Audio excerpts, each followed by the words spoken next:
அதிக மருத்துவ தன்மை கொண்ட தாமரை குளம் இதுதான் நண்பர்களே. இந்த தாமரை குளத்தை எப்படி செய்திருக்காங்க பாருங்க. இந்த பகுதியில் பார்த்தீங்களா ஒரு குழாய் ஒன்று இருக்குது. இந்த குழாய் மூலம் மழை தண்ணி உள்ளே வரும். நேரத்தில் தேங்கி இருந்தால் இந்த பக்கத்தால் வெளியேறும். மழை தாமரை குளம் நம்பி விட்டால் வெளியேறும். இந்த மாதிரி ஒரு செட்டப்பில் செஞ்சு வச்சுக்கிறாங்க அவங்களே. அப்படித்தான் ஒரு தாமரை குளத்தை பொதுவாக செய்வாங்க அந்த காலத்தில். இந்த தாமரை இன்னொன்றைக்கெல்லாம் பயன்படுதுண்டா. மூல வியாதி உள்ளவர்கள் இந்த தாமரை கிழங்கை சமைச்சு சாப்பிட்டா அவர்களுக்கு மூல வியாதி போய்விடும். தாமரை பூவிலேயே எக்கச்சக்கமான மருத்துவ குணங்கள். நண்பர்களே, இங்கே பாருங்கள், வானம் தெரியுது.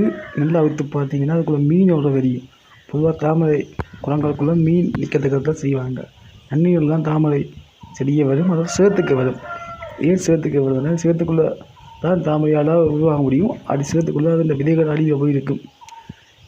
அதோட தாமரை குளத்துக்குள்ள வாங்கி ஒரு தாமரை பூவை அதை பறிக்க வேண்டும் என்ற எண்ணத்தை நான் வாங்கியிருக்கிறேன்.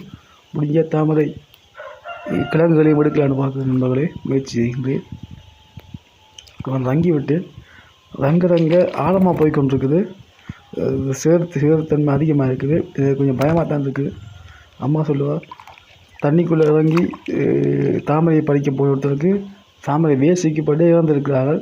அதை புதஞ்சு ஆளே புதைத்து விடுமென்று சொன்னார்கள். ஆகவே எனக்கு கொஞ்சம் பயமாக இருக்குது. நான் ஆழத்துக்கு போகவே ஒரு இலியை மட்டும் பறித்து கொண்டு வந்திருக்கிறேன். இதில் ஒரு தாமரை தண்டு இருக்குது. என்னால் தாமரை கிழங்கு எடுக்க முடியாது என்பதை. ஏனென்றால் நீங்களும் ஆபத்தான விஷயத்தில் வாங்க வேண்டாம். தாமரை கிழங்கு எடுக்கிறதுக்காக வாங்கினவங்க சில பேர் சேத்துக்களை புதஞ்சு செத்து போயிருக்கிறாங்க. என்றால் சேருன்றது ஆழமாக புதஞ்சு கொண்டே போகும். ஆகவே நாங்கள் இப்போ கவனமாக இருக்க வேண்டும். ஆசையை அழிவை தரக்கூடிய நண்பர்களே. ஆகவே சற்று கவனமாக இருப்பதால் நான் இதுக்குள்ளே ரங்கவில்லை. நன்றி நண்பர்களே.